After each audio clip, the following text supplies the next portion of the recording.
Hello, everyone. It is so great to have everybody here with us tonight. I'm really glad you are here. I'm Michael Breeden, ACT's Director of Development.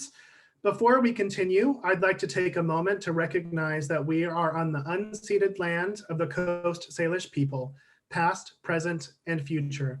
Those of us here in Seattle specifically recognize the Duwamish tribe. Indigenous people from tribes across the country make their home here, and we recognize them as well. We honor them and we give our gratitude. And we give our gratitude to you. You are all here because you give very generously to the theater, and what a year it has been for us. It has been so important to have your commitment to help us keep moving forward in this very unpredictable time. I'm going to keep us moving. We're going to talk a lot about A Christmas Carol tonight, obviously. And you've seen some festive music and festive decorations, but I do want to recognize all of the traditions that we celebrate in this time of year. You know, whether it's Christmas or Hanukkah, winter solstice, Kwanzaa, other traditions, or not at all, please just know that we are wishing you a joyous, wonderful ending to your year. I'm going to cover a few housekeeping things before we move forward with the program. We do have a closed captioning button at the bottom of your screen. If you would like to click that and read along, that is an option for you.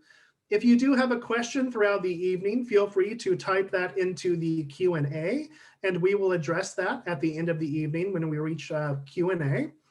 And then lastly, we are recording this program. And I think that covers all of our housekeeping. So I'm going to turn it over to Becky Whitmer, ACT's Managing Director. Hi, everybody. Thank you, Michael. I echo everything in your message. Thank you so much for a great opener, and just want to say thank you so much to all of you for joining us tonight for a Tech Talk for A Christmas Carol. We miss seeing you in the theater and being able to gather in our lobbies and in our seats and just being able to visit with you. So thank you so much for being here, and we will have time to talk to each other at the end. If there's anyone out there who is new to Tech Talk, I just want to tell you a little bit about what Tech Talk is.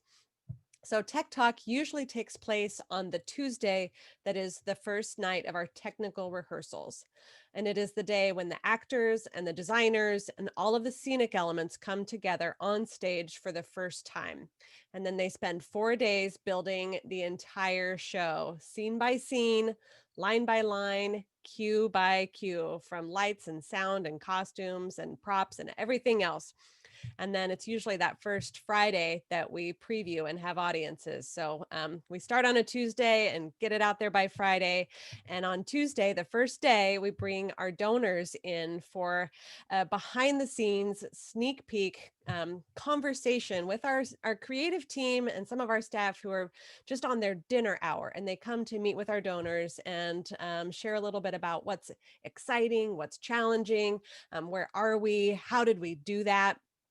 And then our donors get to go and watch a little bit of tech wherever they are in the process at that time. So we can't meet together in the theater, but we thought we would bring Tech Talk to you for what we think is an amazing achievement for how we were able to create a radio play of A Christmas Carol. So I do have 3 amazing artists and team members to introduce to you. So without further ado, I'll bring out Alyssa Montgomery, our Director of Production, John Langs, our Director of A Christmas Carol and our Artistic Director, and Sharath Patel, the sound designer and sound engineer of the radio play for A Christmas Carol. Hi, everybody. Welcome. Good to see you, all my partners. Hey, Becky. Hey. All right, well, let's just start with some background on the show. John, I'm going to start with you to just kind of give a little background on A Christmas Carol and how we decided that it would be a radio play for how we would bring this show to audiences during the pandemic. Yeah, well, first of all, hello, everyone, and thank you so much for coming. I know it's been a challenging year for so many of you, and so it's really nice to gather tonight to say hello, to say happy holidays. And it wouldn't be ACT Theater without A Christmas Carol. This is a 45-year-old tradition that was given to us the adaptation was given to us by Greg Falls. And Becky, you have often said for people who are about to be hired at ACT Theater, must love the holidays. You gotta love the holidays if you're gonna work at ACT Theater. We have a great time, and it is a time of year that in the before times iteration of ACT, where everything sort of slowed down a little bit, it culminated, the cast got to, the staff got to decorate and hang out together. So it was a tradition that was dear to us. And then also this year, sadly, we lost Jean Falls, Greg's amazing partner, and she loved Christmas Carol. She always had advice for us about how to do this play, and to honor her memory truly, we felt like wouldn't be right not to do it. So we tried every which way to put this play on stage. We had 3 or 4 failed attempts at making plans to socially distance Christmas Carol or film Christmas Carol so we could broadcast it digitally, or perhaps we just do a stage reading that, or maybe it was a stage reading that we would film. No, no, no, no, no. It just both, I think, complications with the unions and also safety were a huge issue. So that is how we collectively said, well, let's just make this experience one for the imagination. So many people love this play and have memories of it and have come as children, now brought their grandchildren. And we thought we could be true to the spirit of this tradition through your imagination and in collaboration with thoughts that you had about seeing the show in the past or new ones that this audio version could provide. So there it landed. Oh, it's true. It's just, we launch sales for A Christmas Carol usually in July. We run it through the end of the year. So it's 6 months of the year that we spend working on this show, at least. And so it truly is, it's such a big part of the ACT Theater family every year. So it means so much to us. And it's been a very rewarding experience to be able to continue that this year. And you just talked about safety, which is so important right now as we continue to see, these, 300,000 deaths from the pandemic and so many cases. And we would never have put anyone in a situation where they were trying to make art with us in danger in any way. And I'm so proud of the commitment to safety that our team has, especially our director of production and our director of operations. And they just were such great leaders. And so, Alyssa, you are so committed and dedicated to making sure we could do this and do it safely. I would love to just invite you to talk about, what was that process like? How did we pull this off? It was complicated, but I think the most important thing was we didn't just want it to be safe. We wanted it to feel safe for everybody who was participating. From the moment that they walked in the door, we wanted them to feel really, really confident that we had thought about everything. And I really couldn't have done it. You mentioned our director of operations, Ashley Lennox, and we also had a COVID compliance officer, Erin Zatloka. And we really worked as a team to really talk through each step of the process, from the moment that the actor met us on the sidewalk and we took their temperature to the moment that they left, that we were really thinking about every aspect of how they were going to encounter ACT Theater. They entered through a different door. We had them enter through a door on 7th Avenue that most of you probably only know as an exit only, out through the Eagles lobby, the Ackerley Forum, because that way we were able to set up a line to take everyone's temperature. We did symptom checks. We did all of those things. Ashley created this amazing system where everybody, as they walked in, got a bucket that had all of their personal PPE, personal protective equipment, bottles of water, pens and highlighters that we had sanitized, so that everyone had their thing that they carried with them into the theater. And then once they got into the theater, we had created each individual sound booth that was the actor's own little home for that day of recording. And so they had their own air filter. We had cleaned and sanitized all the recording equipment. Everyone had their own headphones so that they came in and were able to just sit down, relax, and really enjoy the process of making the play. And that was the best feedback that I got from the actors and all of the people working on this, is that they felt safe so that they were really able to do their best work. Wow. And the like personal booths that we had, and didn't they went to, we did the audio for the script, and then they sang at the Fifth Avenue, is that They right? sang at the Fifth Avenue. The way that we set up the booths, we had really good air filtration for speaking, but singing is a little bit different. The way that droplets spread, I guess, is the best way to say that.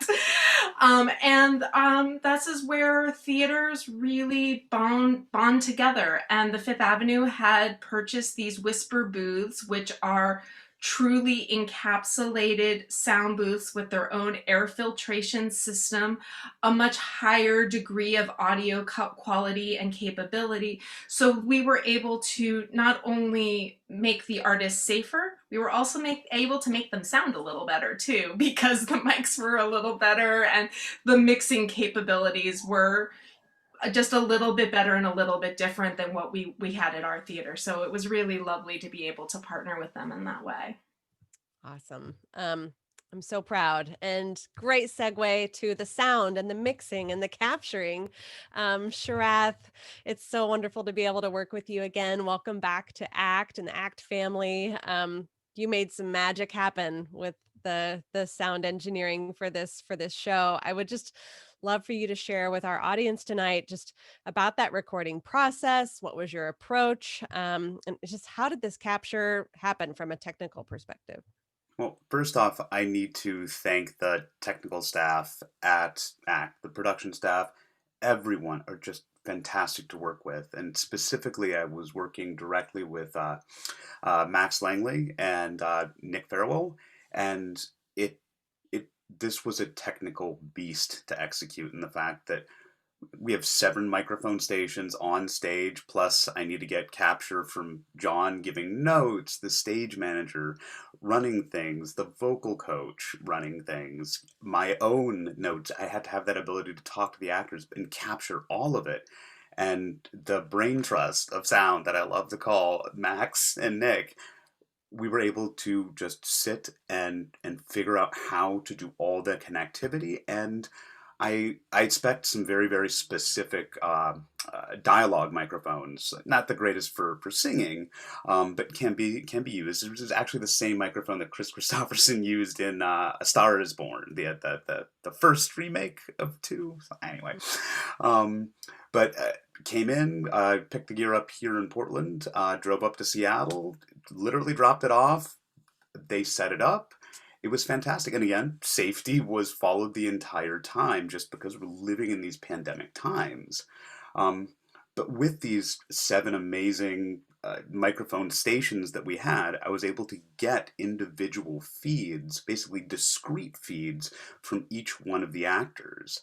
And what was really, really great about this is that I could really play with the dynamics between those actors. And John was really, really wonderful to work with, because of his understanding of proximity to the microphone, things that you don't normally think about, specifically in the fact that you treat it like another acting partner in a lot of ways. And again, it being the technical beast that it was, we couldn't exactly capture it all at once. Just go through the play for 2 hours, we'll take a capture, put it together, it'll be fine. Alyssa, I don't know how you scheduled this out, this Tetris of just doing it, different sections, different days. It is a wild, wild beast to get all of that together. But we got the capture done in about 6 days, Alyssa? 7 days? 6 days, and we never needed to go back and suddenly realize we'd missed it. That's where our stage manager was really invaluable, because she made sure that all of those offlines or the ad libs that we captured everything that we wanted to capture in the moment where we had the actors. And what's really great about the setup that we had was I was able to, like I said, get a multi-track recording. Actually, would you mind bringing up one of those pictures if possible, if we have it? Yeah, so basically at my station, in the theater, and this is obviously not the theater, it's my home studio, but I was able to get basically nice, clean lines of all the actors' vocal recordings and be able to create some really, really wonderful dynamics. If you flip to the next shot, you can see kind of on the left the actor names and things like that, and it just I think the intimacy and the ability for us to capture a 7-person scene together really really helped with the performance. I know John, you can speak a little bit better to that. And the other thing that we should definitely keep in mind is that we can thank you. That we should keep in mind is that this digital medium that we've entered is just such a wildly different. I keep saying beast because that's kind of how I feel it is, but it's so wildly different than live theater just because sound turns into being the method to execute all the designs. And fortunately we have a director who really understood how to articulate those performances and had faith in me that I could create some worlds to support those vocal recordings, which we'll get into in a little bit later. But the process involves a really decent sized team of, you have recordists, you have assembly artists, you have engineers in the space, and the post production side, there are more people there as well. And ACT was just really wonderful at staffing and making sure that we did have the right people so we could hit all of our deadlines. If we needed to do regular recordings, we could go back in and get the highest quality of product possible. And even after we did all the physical capture in Seattle, I came back to Portland. I got a little sick, and Alyssa was super smart and was like, "Hey, do you need some assistance?" And there's this really important role called the assembly artist who kind of takes all the recordings I've done based on a spreadsheet I've created and kind of puts all the voices together. And then my next step is to take that and kind of add the effects and master it and create all these aural worlds. But Alyssa bringing in Cricket Myers to do the fantastic work they did was super, super helpful so that I could focus on A, getting better, but B, kind of finishing the creation of some of these aural landscapes that John and I have been talking about since, John, what, we started this conversation in September? Yeah. Maybe? Mm-hmm. Yeah, because Alyssa called me for the show when I was literally on location shooting a socially distanced BLM solo thing, and jumped out of my seat. I was so happy to get the phone call. We were thrilled to have you. And for those of you who don't know, Sharath, I think you first started here with The Invisible Hand, which came to us as a co-pro from Portland. And then you came back with Amina Kaplan and did The Royale for us. And then most recently, your work on The Crucible was the time that you and I got to spend some time together. And just the right person for the job, because you have a sense of sensitivity and a sense of drama and all the technical expertise that we needed. And I appreciate the compliment. I did not know what I was doing. I've never done an audio recording before. I had directed this play 4 times, but it is a completely different thing. I mean, 2 points I want to make. One is, when you're going to be tested for COVID every 72 hours in order to go to work, it changes the dynamic of walking into the space. You really start to understand that everybody's, I don't want to be over dramatic, but we're taking our lives into our own hands to come and do the thing that we love to do. And so the actors entered with this sense of purpose and said, "Oh my God, you have legs. I haven't seen anyone's legs in months. I've only been looking at people in Zoom." And so there was this instant celebration, which needed to be a socially distanced celebration. I actually think we did indeed have a socially distanced dance party at one of the breaks because people were sort of overflowing with enthusiasm to see one another. But the other point that I wanted to make is Some smart person, it was probably Sharath or Stina, our stage manager, said, you just have to close your eyes and try to imagine the scene. And if you're getting it, then you've got it. But you can't overthink this. It's got to be, am I hearing it? Is the scene coming alive on your ear? It was the best advice that I had. And I was up in the booth. I couldn't see anybody anyway. But then I just sort of turned my back to all of the stuff that was going on down below, because I could kind of see actors, and just started to listen. And that's when it really took off. And the idea of how to make this what we needed really landed. So how did so we limited to 7 people at a time. Did we divide it like mostly Cratchits or Ghosts and Screw? Like how did you select who the 7 people would be at one time?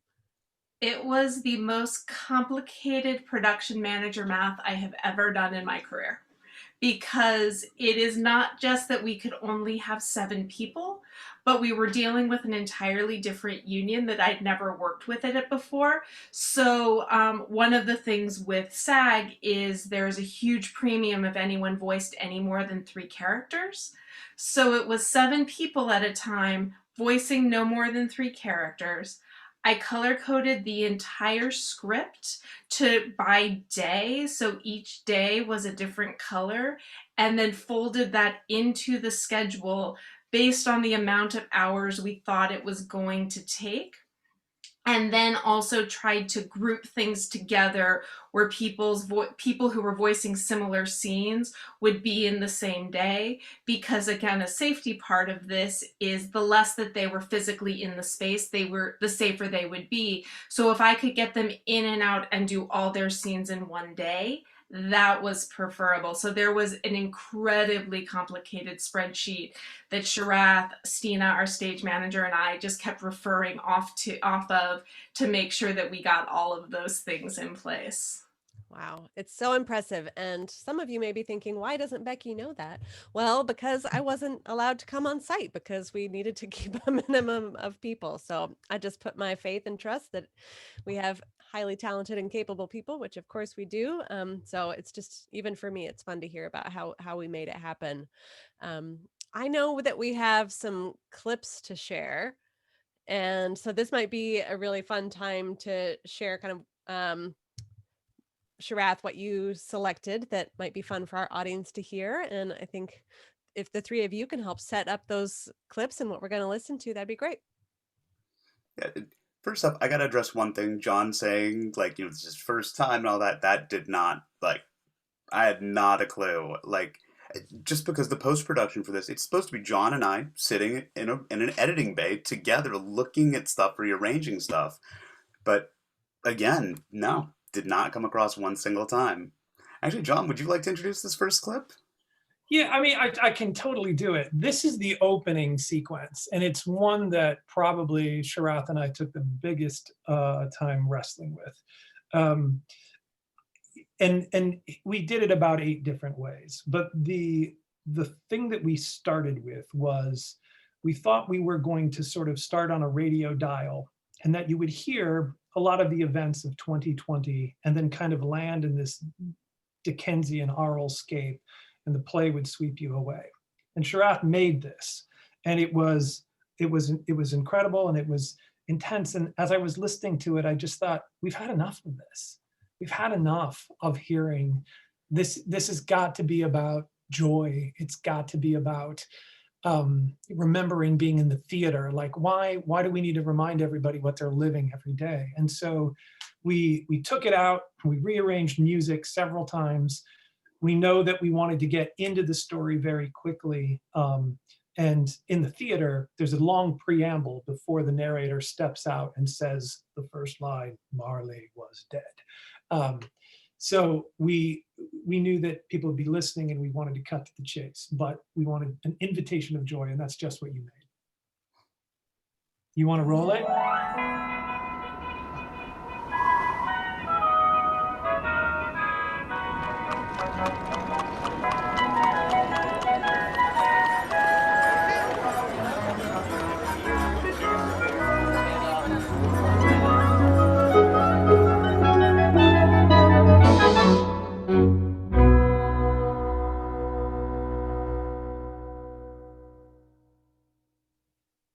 after that comes the first line. And we got to give a shout out to Adam Stern and his Stein and his music. It's just remarkable, and has been with the show since its beginning. Since 1996, our first Christmas Carol in the Eagles building. So Yeah. Same music and arrangements. Yeah. And I gotta say, you know, the actors putting headphones on and hearing some of the lead up. Ann Allgood, a core company member. I don't know if you're here tonight, Ann. If you are, I'm telling a story on you. And if you're not, we're recording this. So yeah, we were doing another segment that we'll get to a little later, and she just went to tears. You know, it was just an incredibly moving moment for her, because she'd done the show, I think, 6 times, and just hearing that music come on for the first time, just and I imagine that's why people come back year after year to see this. There's something about the comfort of recognition in that music that he just nailed. And if you wouldn't mind, I just wanted to share one personal anecdote, like just about the connection of the community to Christmas Carol. This happened to me on 2 occasions. Once when I was grabbing a slice of pizza, or a pizza from Vaughn's down by the river, and then another time when I was grabbing a burger at Little Woody's. I ran into these older couples and younger couple at another place, but they talked about this holiday tradition about going to see this and being so excited because they recognized me from other shows, wondered why I was in town because they thought, isn't everything closed? And when I told them why I was in town, what I was doing, they lost their minds with joy, because it is a tradition. It makes me so proud to be a part of this. So. Oh, it is so heartwarming to hear. I mean, we know every year there are people who come, you know, for decades and pass on the tradition to generations, but to hear how people are listening now, you know, through having access to it through our website, and they're baking cookies, or they're decorating the tree, or wrapping presents, or just sitting by the fire, or driving to the snow and the mountain. It's just amazing to hear how people are choosing to tune in. Or the initial launch on KUOW on, you know, the day after Thanksgiving, which was, you know, everyone's deadline that I know we were working toward. Because we have a KUOW that we aired on the Friday after Thanksgiving, and then we do have King FM coming up on Christmas Eve for some community-wide celebrations. So those are just, I get tears in my eyes every time I hear someone talk about how they're going to tune in and listen and visualize it. So it's just, yeah, it's tradition. What else we got?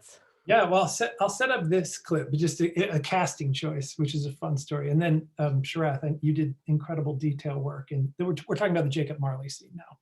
Yeah.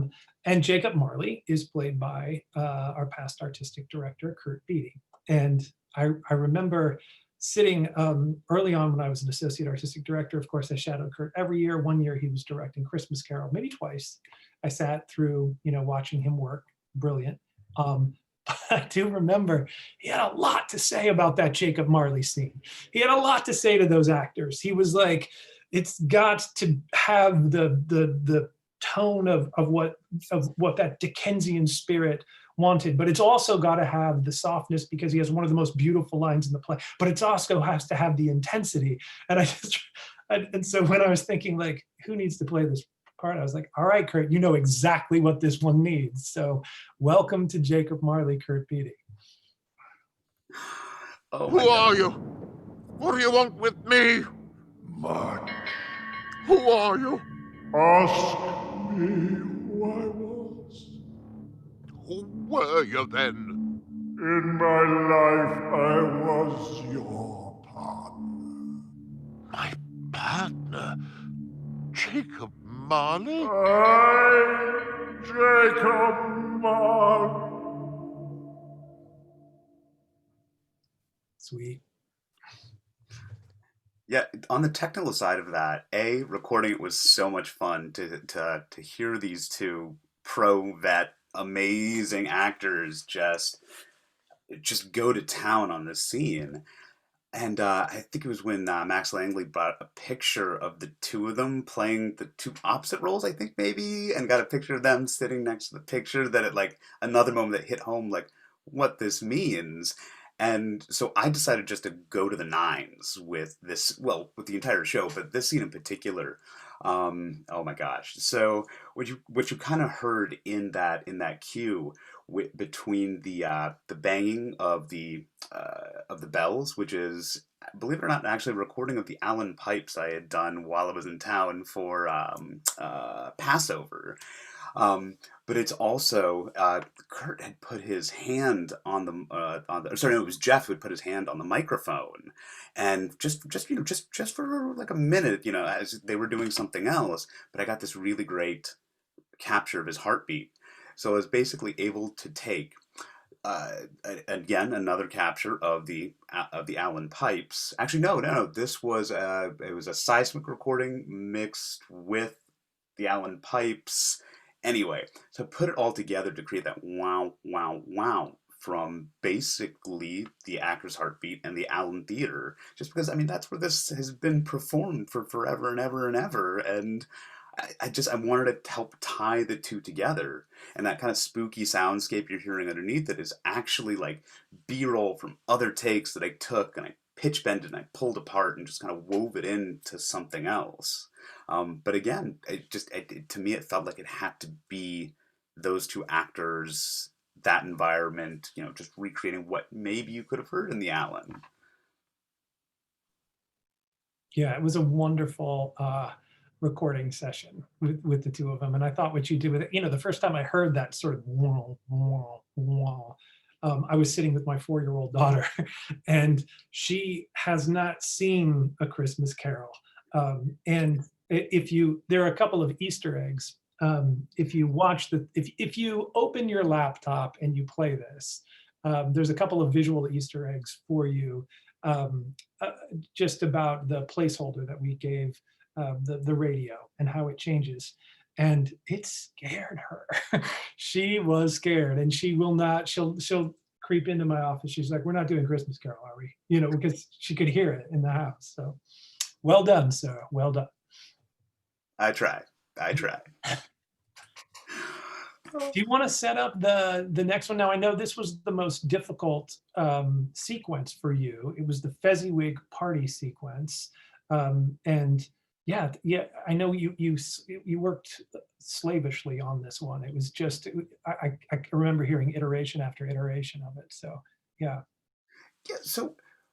So for the recording side of things, in my opinion, I was so glad that I think this was done on our second to last or our last day. Mm-hmm. And it was, I just remember like, and all good again. But I just remember them being so happy to that was the final thing that they were doing the Fezziwig dance. And it was technically complicated because we needed to do one pass. Mind you, all 7 booths were full, and all 7 people were talking, and so we needed to do different passes of this with their clapping and stomping and all of this set to music. So it was a matter of like setting them up basically just like you would set someone up with a 1, 2, 1, 2, 3, 4. Like we had to give them a bass line before we jumped into the actual song. And because we had 7 discrete inputs, I was able to isolate different voices, do mixes at different times. If you listen carefully, I pulled certain voices as best as I can, left and right. It's hard with this new medium, because off of a laptop, usually it's mono, but I was able to just spike out little voices left and right at frequency-wise, so you could hear little different captures like, oh, you've learned this, oh, you've learned that. But it was just one of those joyous days of recording where everyone just smiled, and to walk out after all of that joy, it just kind of felt like the perfect way to end it. So Alyssa, thank you for scheduling that. Shall we? Thread the needle!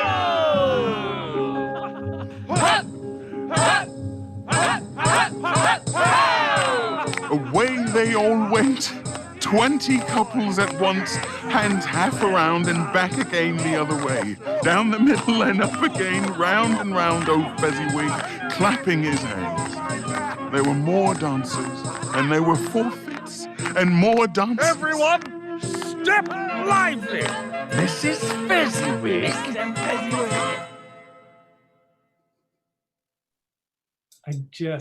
the Nathaniel Tannenbaum, who plays the narrator, his voice is so joyful, and so yeah, it was a good day. That was a really good day of rehearsal.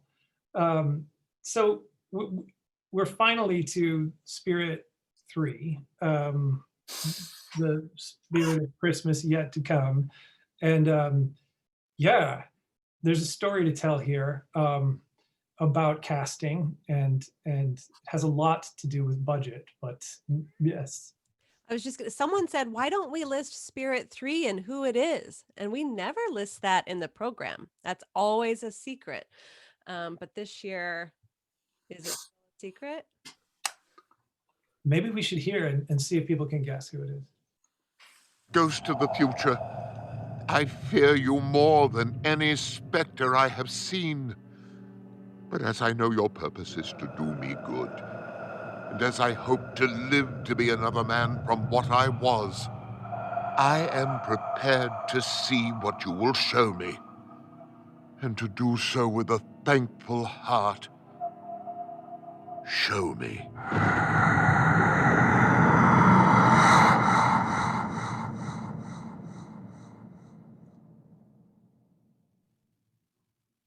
Anybody want to venture a guess in the chat box? Spirit 3.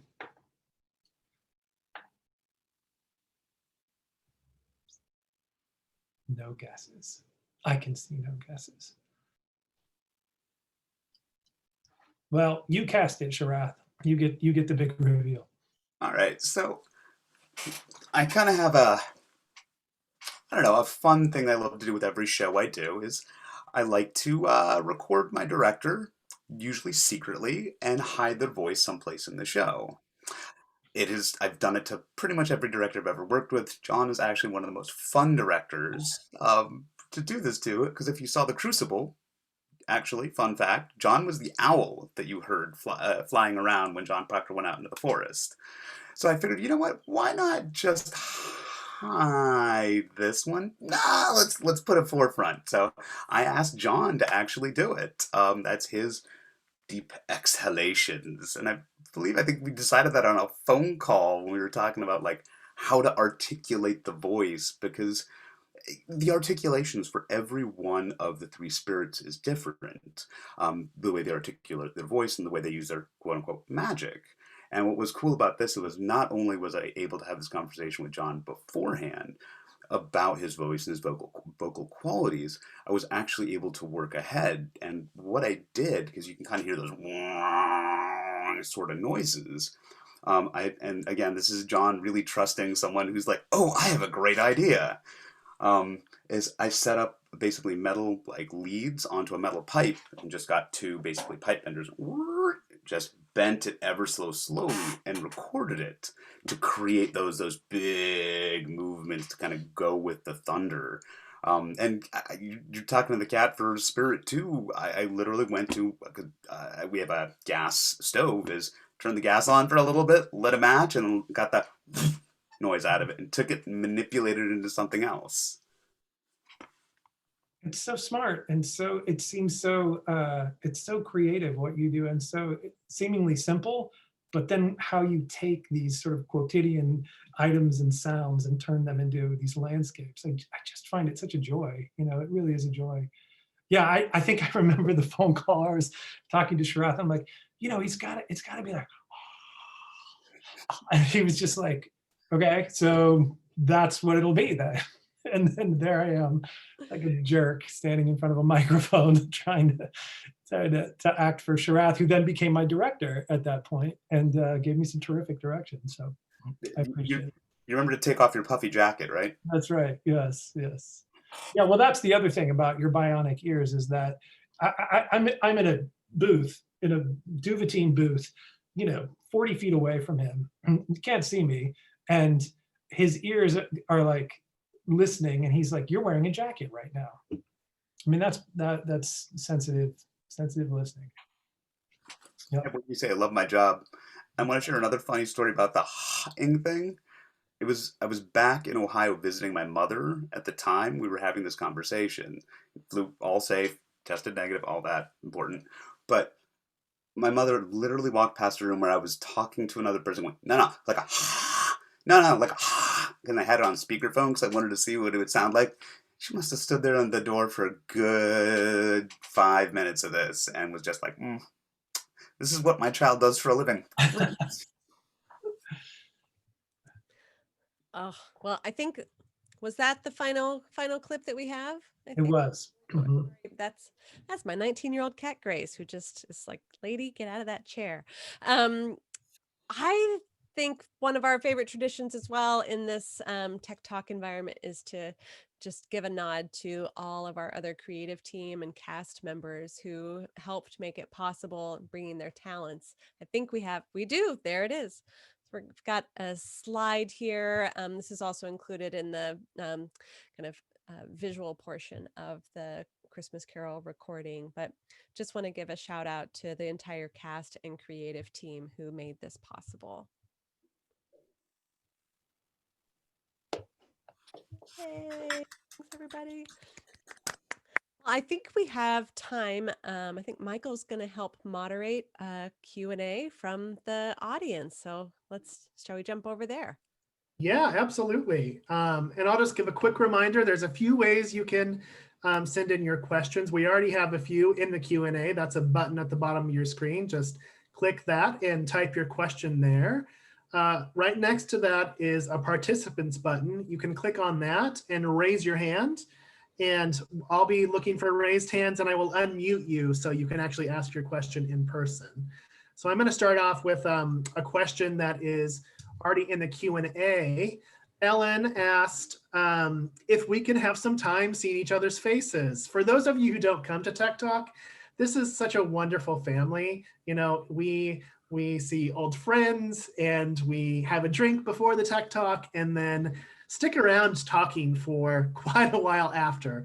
So Ellen, I do think that after we wrap up the program, we're going to be able to open it up so people can see each other's faces and say hello. And then there's another question. Speaking of safety, when this pandemic is behind us, are there any changes to productions that you are going to take forward back into the live theater productions? Yeah, I think that there are dynamics of what it means to produce in a pandemic that will get carried forward. Some of it is really wonderful, heartening, soul searching about how we do our work and how to make our work more equitable, more sustainable, and those sorts of things. And those are the changes that I'm most excited about. We love what we do. And it's really exciting to think that when we come back, we're going to be doing it more thoughtfully and really put some real intention about the hows and whys and what it means to really work in this industry. Thank you, Alyssa. I have another question here from Evie Haroldson. Sharath, this is for you.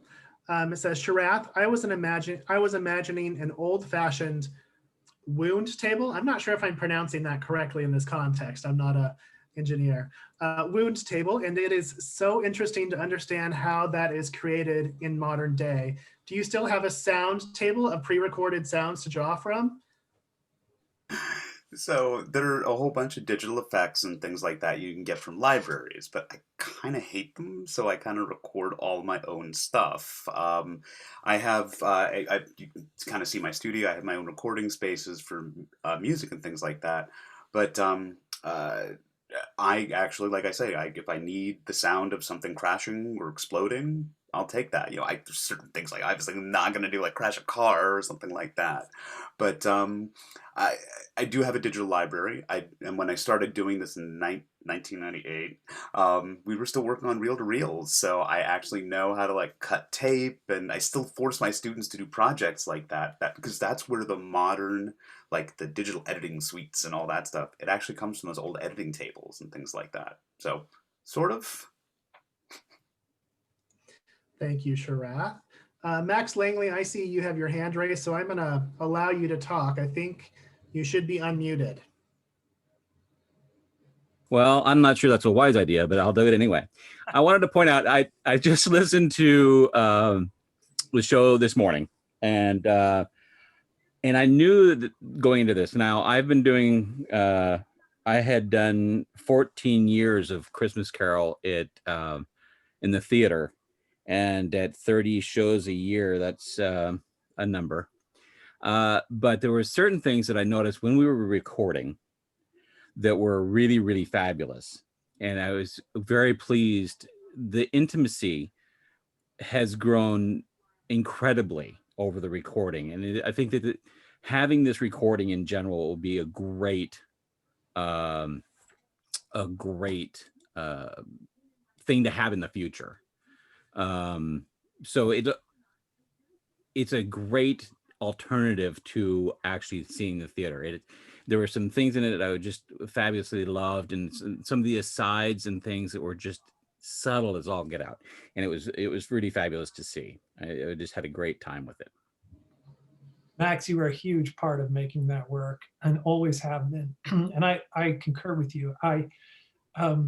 Listening to Jeff Steitzer kind of work the emotional turnaround of Scrooge, which is at the climax of the piece, and having his voice almost feel like it's just right inside of your head. It's incredibly moving. It's also just, Jeff is a terrific actor. He's a terrific director. He's a voiceover artist. And so it's sort of a one-of-a-kind experience. I also thought of that. I thought, like, how great it is for actors who come into this piece, because we have traditionally done it in a very short time period, to have this resource. And how great for you, our audience, who, the next time that your family can all get in a car together and drive to the mountains, you've got a story to listen to. I intend to do that with my kids. All right, thank you. We have a question from Jerry. How many of the actors had actually worked in either radio or other recorded productions? That's interesting. Certainly Jeff Steitzer, certainly Anne Allgood has done some. I don't know. We in our core company, we have quite a few actors. I think somebody commented on hearing a book read by Kirsten Potter, which is a huge part of her life. Brandon O'Neill. And we went out to a lot of these folks early on, and for one reason or another, they didn't end up in the cast. But it's a huge way actors make their living, and I think many of them, certainly Joe Osier, and a couple of others. But some of the most fun were the people who had no experience, which were our kids. So that was definitely part of the joy and the delight of bringing back 4 of the kids who had done this production years past and bringing them back as veterans. So our Tiny Tim, Piper Harden, kids who had never done anything like this before, and getting to teach them that work of audio was actually one of my favorite things about making this, because they had so much just wide-eyed, I'd never done anything like this before. And gave Sharath a real challenge, because they also really didn't understand that they really couldn't touch anything in that booth or it would make a noise.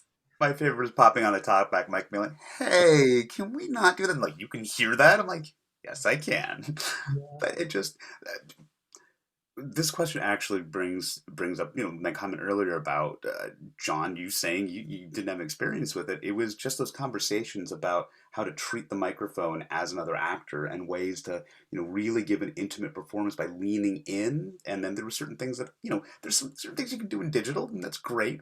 But sometimes that old school analog way of doing it is the best way to do it. Yeah. It's interesting too, because we counted on a lot of people who have done the play before, because of course sometimes they were acting with actors that weren't there. So, particularly Jeff, who knows the story very well, he was able to, in a session by himself, we called it sort of the Scrooge mumble through. It was important to us that he never leave the story, and that his oral interjections could haunt at the corners of every scene, or else he kind of gets out of focus. So there was a moment where he was by himself, and we were like, "Okay, you're in this scene, just mumble and laugh. Okay, you're in this scene, how would you react here? Okay," and he was miraculous. It was terrific. You should actually see my my editor's script, just because I old school take hand notes, and I have specific things noted like old man irritation right here. It's like, how do you write down? And yeah, how does that translate to like the digital when you're handing that over to someone else? Can you pull a good or for me? Yeah. I have a great question about access. We have a fan who is a big fan of closed captioning at the theater. How does that work with Christmas Carol? I am private messaging a couple of other people on staff to try to get you an answer because I don't have that answer off the top of my head. So just know we're working on that behind the scenes. Thank you, Becky. Appreciate that. Are there any graphics during the actual radio show, or are we just looking at kind of a still image? I should know the answer to that, I have to admit, but well, you can enjoy Christmas Carol many ways, but one of the things that we decided would be fun and is if you put it on your computer, there is a picture of a radio, but that radio is haunted by the ghosts of past, present, and future, and a couple of other events, and that was the thing that really scared my 4-year-old. Was she turned to the screen and one of these events had occurred while the story got rather dark.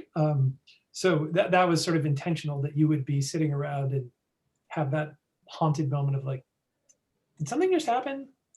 So it's, I would say enjoy that. And it's intended to be subtle, that the audio was so much, we wanted to really lead with what it sounds like. So adding animation and adding a whole lot of complicated video effects meant that someone would have to literally watch the screen. And part of the joy of this production is that it can be entirely an oral experience and you don't need the video component. And so we have just enough to keep it visually interesting, but not enough that if you turn away, you're going to miss something. I have a closed captioning response in that because the script is so close to Charles Dickens' book, A Christmas Carol, that we didn't do the slides to align with our recording. So we don't have the typical slides that you would have for a production of a play, but we can certainly send people to how to access A Christmas Carol by Charles Dickens for this one. Here's a kind of an interesting question about distribution. Is it possible to license this audio production to small radio stations in rural areas? It's totally possible. In fact, we had 2 radio stations that took us up on KUOW played at Thanksgiving, and I was away from Seattle and got to turn to my Alexa and say, Alexa, play KUOW. And here comes Christmas Carol. That was a joy. And King FM, I think, is playing it coming up. So it is possible. It's a great idea. And I hope many radio stations take you up on it. All right, one more here. There are so many great side bits I have seen in previous performances, i.e. Belle's drunk cousin at Fred's holiday party. Did you find any ways to incorporate moments like that into this new format? Yeah, we absolutely, one of the intentions in going into this recording is if you love the tradition of A Christmas Carol, we want you to hear it. So the jump scares are where the jump scares are in the theater. Mrs. Clackett, who is the cousin, is also drunk. The bits that have been passed down and polished and inherited from actor after actor, we also try to take good care of in the audio recording. We have a fun saying when we are directing A Christmas Carol for like the second time, and with people who've done it before, which is we never want to deny an impulse, an original impulse of an actor, because who knows where the next great bit is coming from. But there comes a point in rehearsal where we start to say, traditionally at this moment, Mrs. Clackett would have had a few drinks. So think about that. Or, you know, traditionally at this particular moment, Tiny Tim gives Scrooge a hug, you know, things like that, that have become part of the physical DNA of our production. We try to pass on, we treasure, and we try to get them on audio. Thanks, John. Going back to the subject of the kids that were in this production, based on your interactions with them, do you think that they'll choose to do more audio work like this? Or is this kind of a time-limited thing that they're doing in the moments? I think if the opportunity were to present, I think they would all love to do it again. It was definitely one of my favorite parts, to get to interact with the kids and watch their joy and delight in discovering something that, while all of them have acted before, none of them had done this kind of audio recording before. And so the process of it, I know they all found really intriguing and really exciting. And what's also really amazing about the adults in our company is the way that they embrace the kids as full-fledged company members.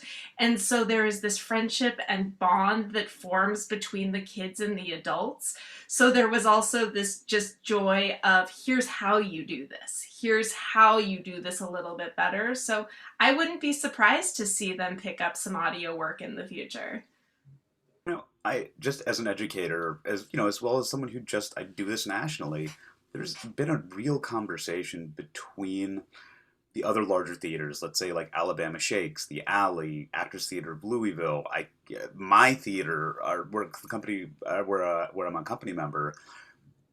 This digital world isn't going to be going away anytime soon, even when we come back, just because of limited resources and things like that. And this is just another tool for them to have and to learn. And when I do academic shows that are like this, you know, I encourage them, embrace the technology, put your hands around it, learn how to do this, because moving forward, it only makes you more marketable and, frankly, maybe a better performer. I mean, I meant stage performer, sorry. We're almost out of time, but I think we have time for one or two more questions. And I'm going to take this next one, actually. Is there any video or photos of the actors in the booths doing the recordings? Actually, if you go to our Facebook page, I just saw a video of Jasmine on our Facebook page today. So that's a great way to see their setup and what it looked like. I don't know if this... selfies, because we couldn't get in there. So since they had to be in their own little situation, so it was all up to them to take good photos of themselves. There is a video that I have on my phone of that I think it went up on the website, and it was I just have to give a shout out to the Fifth Avenue because they were terrific partners. And it is a photo of, we were able to see all of the performers in these little squares of video. They were probably a block and a half away. In the rehearsal room, we were sitting in the actual theater. And they've got their headphones on and they're singing their hearts out. And we put it up on the website, and I'll talk to Gail about putting it up again. But to me, it was just a moment of how much technology went into this, but also how much heart, from the generosity of the Fifth Avenue to the ability to bring your voices together, which is something that we've been robbed of for months now. For a singer to be able to sing to an audience, for an actor to be able to perform for an audience, and then have it all taken away, it's been rough. And so that particular video I cherish, and I'll make sure we share it with you. Okay, John, this last question is for you. You mentioned Marley's most beautiful line. What was the line you regard as the most beautiful? Marley's most beautiful line? Mm-hmm. I'm gonna butcher it because I don't totally remember, but he has the line that says, Alyssa will probably remember more than I will. It's about mankind, and it's about, why do we walk about without looking at our fellow human beings as as fellow passengers. I may be conflating nephew Fred and Marley, but they both have the same sentiment, which is we often walk through the world and we don't see each other. We don't see each other. And this is, and that's Marley's job. He comes to his old buddy Scrooge and says, listen, I understand the expense in the world after this one of having not taken care of your human business. The business to take care of your fellow man is primary and it's essential, and you can't ignore it. And I think that right in the heart of that scary little ghost scene, the play just rips its heart open and shows it to you. So that's the line. Thank you for sharing that with us, John. I think that's a great note for us to wrap up on. I just want to say thank you all so much for being with us tonight. We miss you. We want to see your face if you want to stick around to say hello to us. I think that we can boot everyone boot everyone out and back in and turn your cameras on so we can have a few minutes just to say hello and catch up a little bit. But oh, never mind. I just got a note that we can't do that. We can't actually go out and bring you back in, but we can open the chat is what I am reading in my notes here. So we can stick around and say hello if you want to say hi to us. But other than that, I think that is the end of our evening. Thank you so much. Thank you, everybody. So everyone. And hi, Ellen. We miss you too.